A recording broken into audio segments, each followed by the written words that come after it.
G'day everybody. Today I want to bring a video which is reintroducing or introducing an old video we did, and some touch-ups of what I've got to say about that video 3 years on. I think it's 3 or 4 years ago we did the video.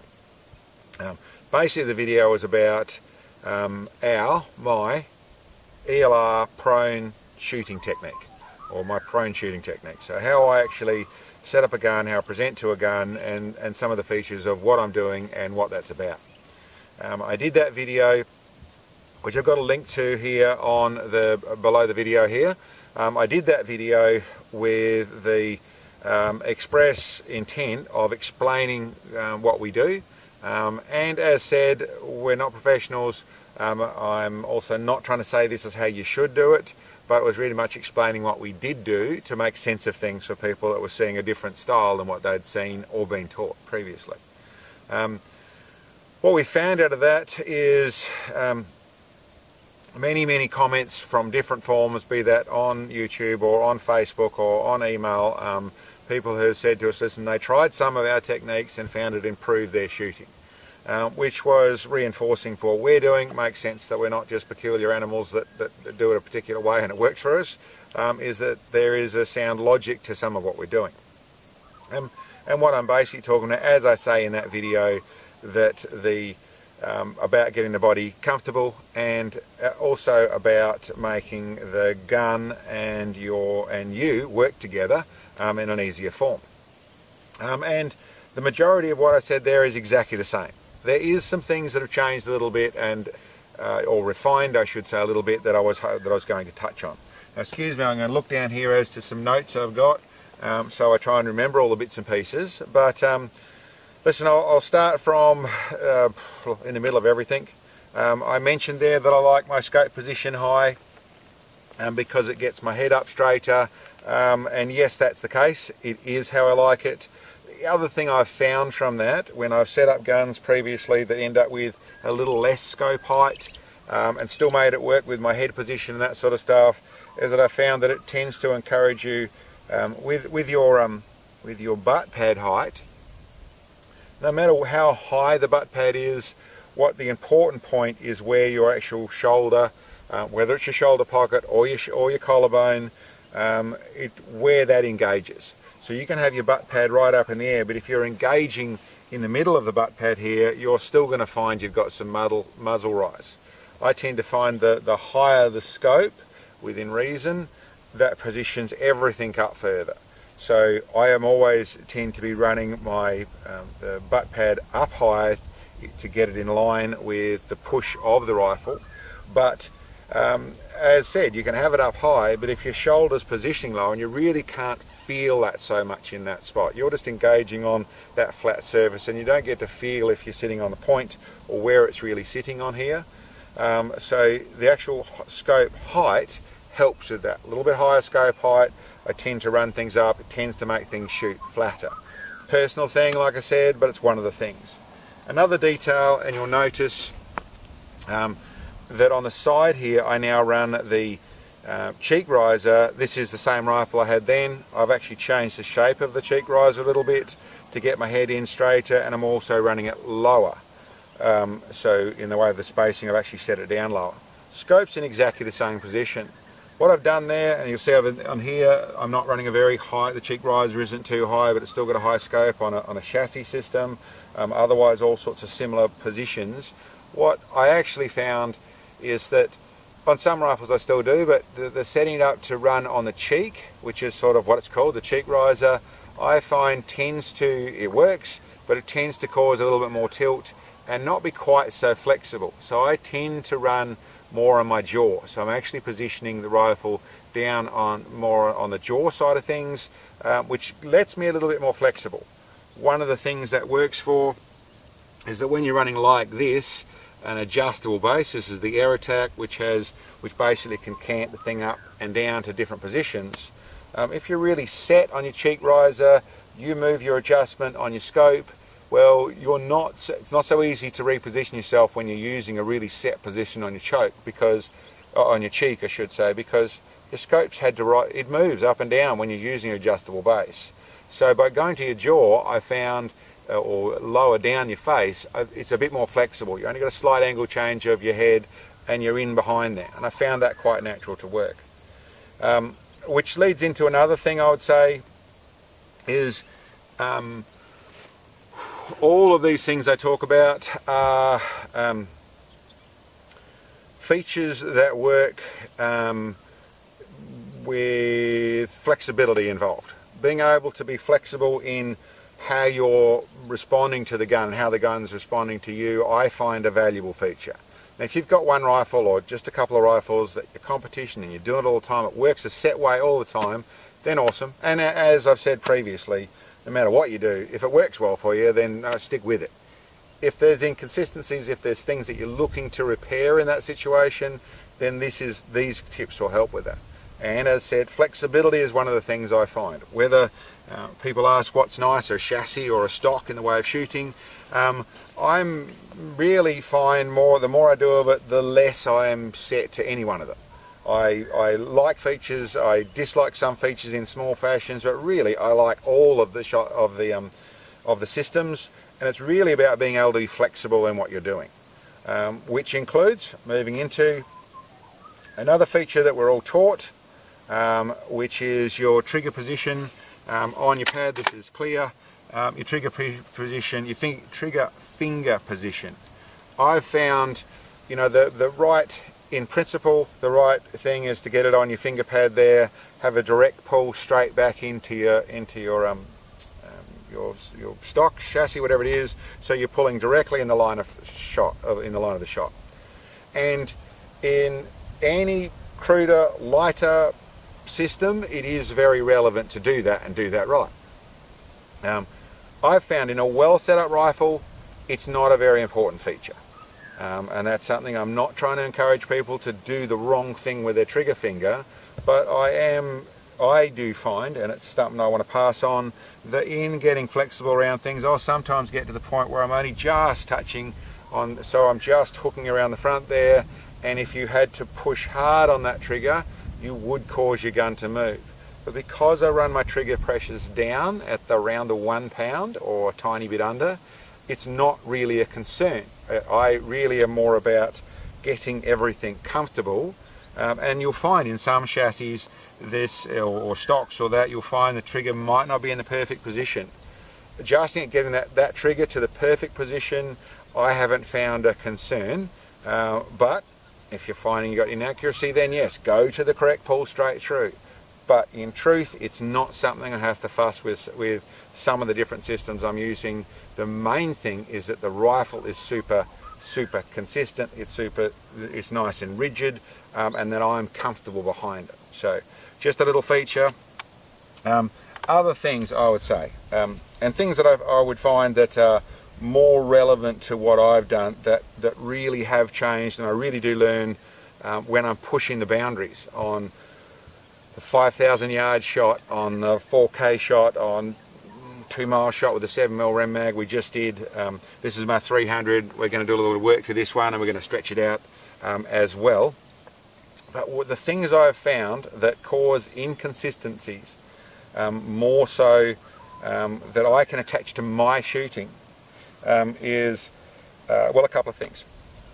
One is bag tension, and that is how stiff the bag is. Now, any bag, well, some good F-class bags, that sort of stuff, they're pretty much rigid things that don't do much anyway, so they've already answered that problem.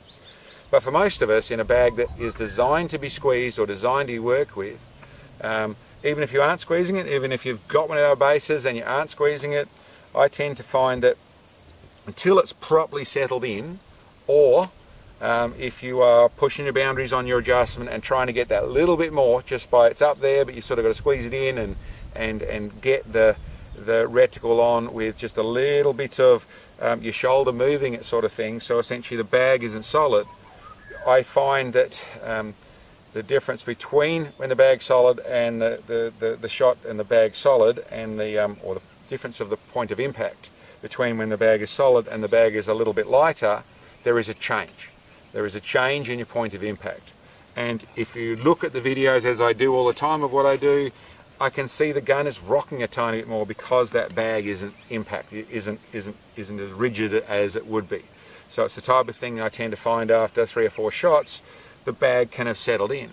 I tend to be in the nature of, I get the rifle, I set it up on there, and I squish it down to try and get that impact in there, but it's still a few shots before everything's settled. But it is something that changes things. I also found, in talking about the bag, that when I went to when you're running bigger rifles and you're getting it up in the air more, so some of the more uncomfortable shooting positions, when I'm running, I run a pair of foams in these bags, so this is more advice for people who are doing this, but still it's all in context. When the foams go out higher, on a light rifle, even this 300 Win Mag or the 6.5 Creedmoor or the 7mm, I didn't really find any issues, it works fine.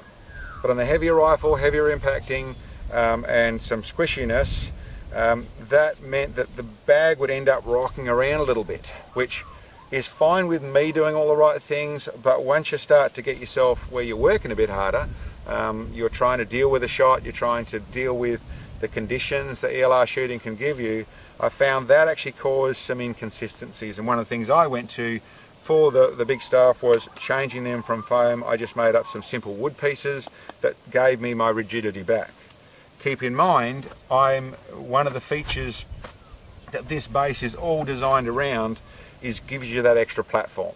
So it's really designed for, you can obviously use it on a bench where you can adjust things nicely, you can use it on a concrete floor at a range, which gives you adjustability, but this system is designed to deal with the outside environment, different ground, and try and give you a better platform, and that's really where this system came from.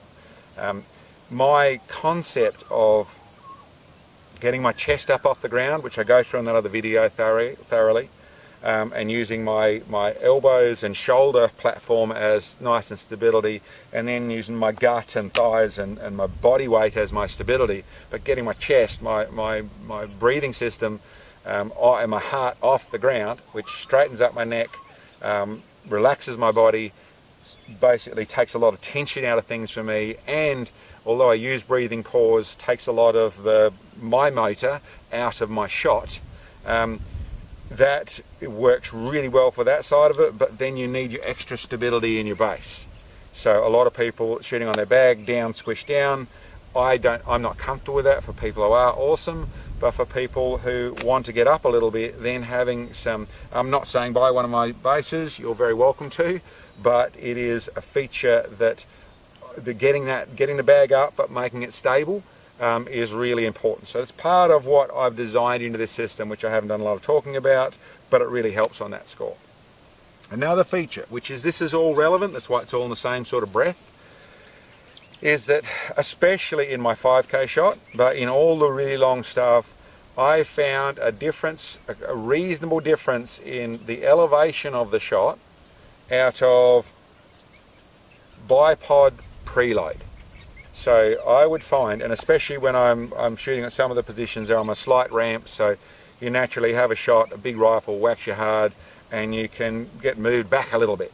Not really obvious, it's only talking half an inch or a quarter an inch or that sort of stuff, but you end up getting back a little bit, and then when you go to take your next shot, you haven't preloaded quite to the same level. And then I tend to find, while you're adapting and trying to deal with things, you can end up where you're running your shoulder a little bit further forward, or you're leaning down a bit harder, or you're just moving things around a little bit to get the feel of that preload to take that shot. And I found that when I paid attention to that, it was times when I hadn't repositioned myself properly, I'd wriggled into the wrong spot, that I was getting in actual fact, I was seeing lower shots. And I won't get too much into the details, I need to go into that in very fine detail to make complete sense of it. But what I found was, what I ended up finding is, if I repositioned myself and got that preload back to exactly the right place, even though you couldn't see anything different, point of impact changed.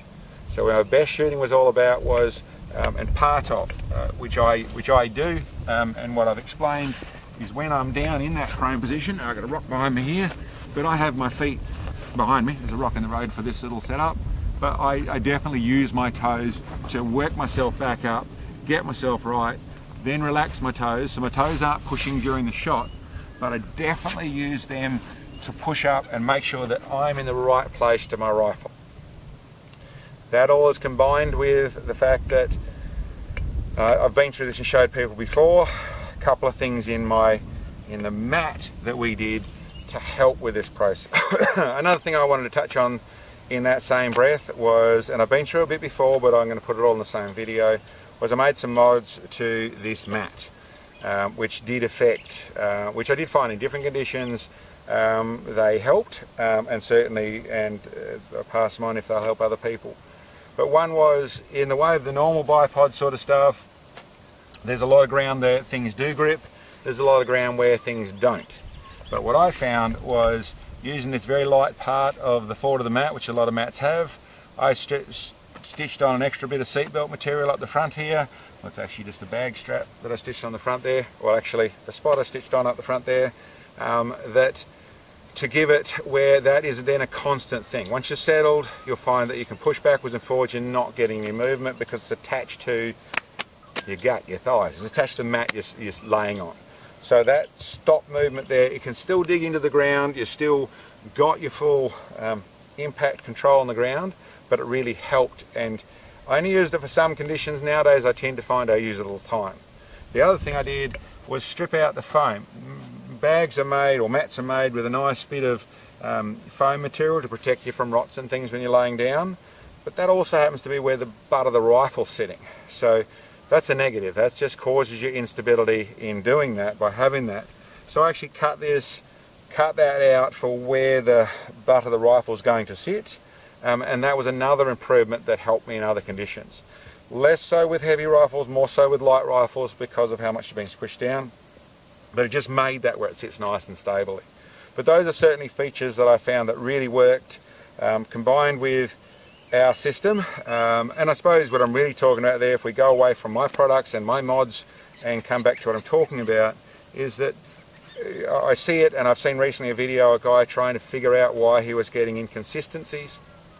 And really it is something that you won't notice at 300 yards and 600 yards and 800 yards because it's only a little movement. It's only a 1 or 2 MOA movement. So if you hit, 4 inches high at 300 yards from the other ones, it's really not a noticeable thing. If you're still tagging the plate at 800 yards and 1,000 yards, then you're pretty happy with that. And if you do it moderately consistently, then you won't see it. It's more when you are working a bit harder, and more than anything, and one of the features I'll get into on some of the ELR stuff, is that extreme long range shooting is like any extreme distance stuff, like using a bow and arrow at extreme distance. The little difference that you caused at closer ranges is not just times by the distance. It's not just it's twice as far, so the shot difference is, or the group is twice as big. It doesn't seem to work that way. It never has. I tend to find that if you're missing by 3 inches at 300 yards, or you're missing by 10 inches at 1,000 yards, you'll be missing by 2 meters at 2,000 yards. You'll times it by 5. It just changes. It amplifies things massively out at further range.